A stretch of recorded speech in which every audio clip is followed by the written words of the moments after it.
it's Jessie here. I'm back with another video. I got some requests to do a what's cooking video on my smothered pork chops. So that's what I'm going to be doing today. I'm going to speed through most of it just in the same style that I did the last time, but I did want to talk to you guys a little bit about what's going on. So I've got my skillet here on sort of medium-high heat. It's on like a 4, and I'm going to add a little bit of olive oil to the bottom to keep the chops from sticking.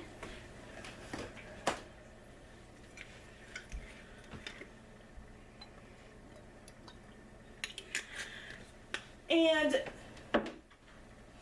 these are my pork chops.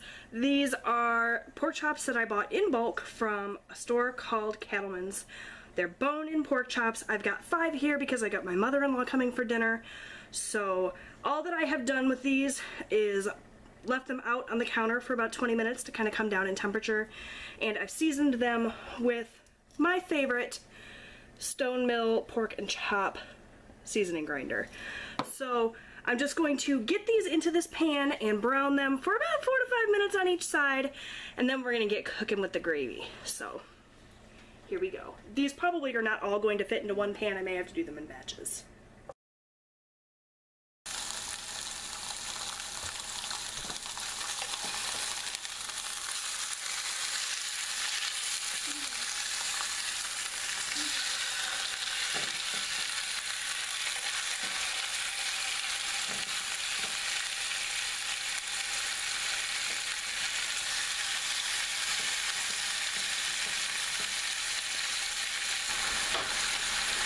So after the pork chops have browned on both sides for, 4 to 5 minutes, just enough to get a nice little sear on them, I'm going to pull these out. These are not fully cooked.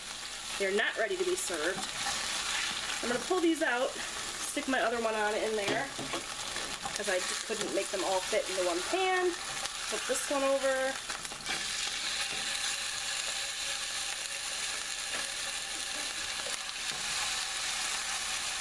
There we go.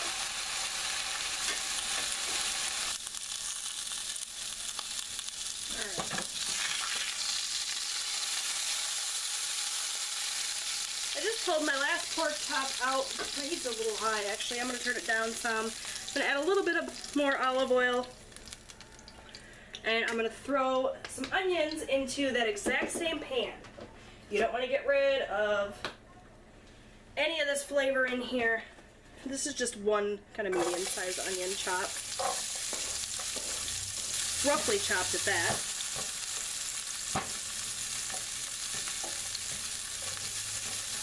This is typically also where I would add in mushrooms. However, I apparently neglected to buy any this week. So you can use fresh mushrooms in here or canned. Fresh mushrooms obviously are better.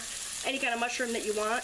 I usually just buy little button mushrooms from Aldi. Really cheap and affordable. While I've got those onions simmering away, I'm going to work on the base for my gravy. I'm so sorry it's so dark. All this is 1 can of cream of mushroom soup. Very easy. And I'm just going to add to that 1 can of 2% milk. Or whole milk or whatever you like. We like 2%. And just combine them. This is going to make for a very thin consistency, but that's what we want. I'm just going to whisk this together with a little whisk. Maybe if I can find one.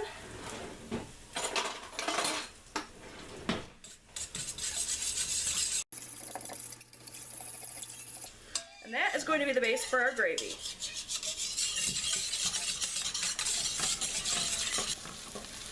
Once these onions have taken on some color, started to get a bit translucent, I'm going to add in some fresh garlic. Got my garlic press here from Tupperware that I've had forever, and I'm just going to press in about 3 cloves of garlic.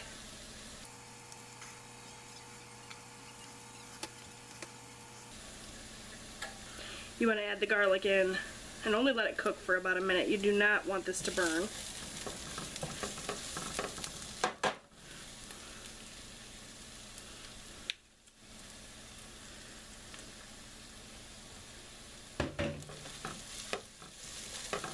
that smells so good. I wish you guys could smell it. What do you think? Does it smell good, dude? Better than good.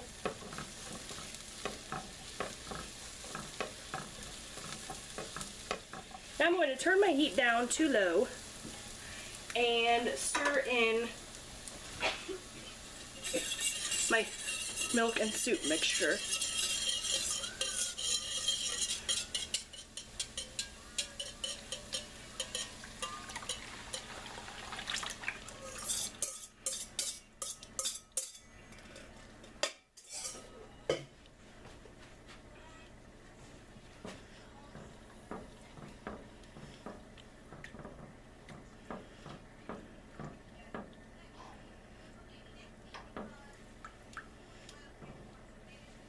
I'm just going to turn my heat up and bring it up to a foam.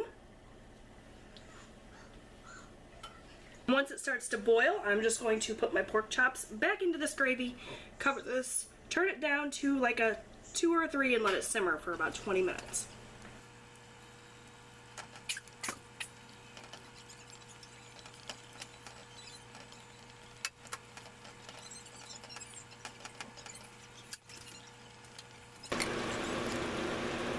Okay, so it's been about 20 minutes. I'm going to pull these pork chops back out.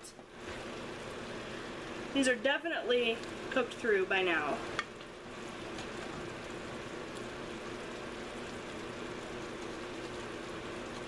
Ooh, see, they're falling apart. They're so tender.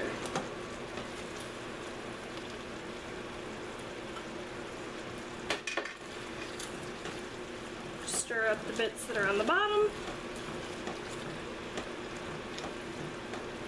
We're going to thicken up this gravy. So I'm going to turn this back down to low, and I'm going to make a roux.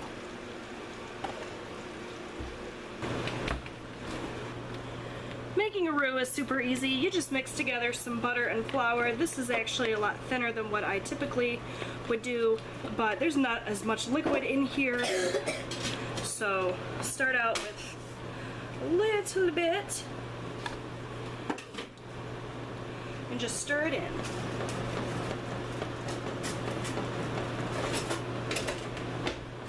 You're just going to stir and stir and stir and bring it back up to a boil with the flour in there. You can see it's already starting to thicken up.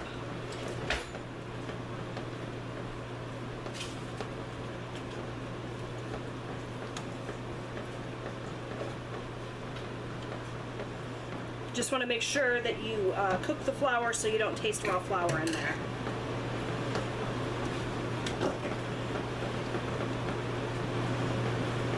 That is going to be our gravy. Looks delicious. It's going to go over the pork chops and the mashed potatoes that I was working on while everything simmered. And I will show you guys the finished product. Okay, you guys, and there is the finished product. These are smothered pork chops, mashed potatoes with that gravy, and peas. As you saw, the pork chops are super easy to make, a bit time consuming. Honestly, I think you probably could do this recipe in the crock pot too, just thicken up the sauce at the end of the day. I haven't personally tried it that way, so I can't tell you, but yeah, it looks delicious. I cannot wait to dig in. What do you think, Austin? Pretty good? So for the mashed potatoes and the peas, I'm gonna try the pork chop right now. Okay, let's get your taste test opinion. Might be a little bit tough. You might need to get a knife, or just pick it up with your hand, just for the sake of the video, real quick. Pick it up and eat it. Take a bite.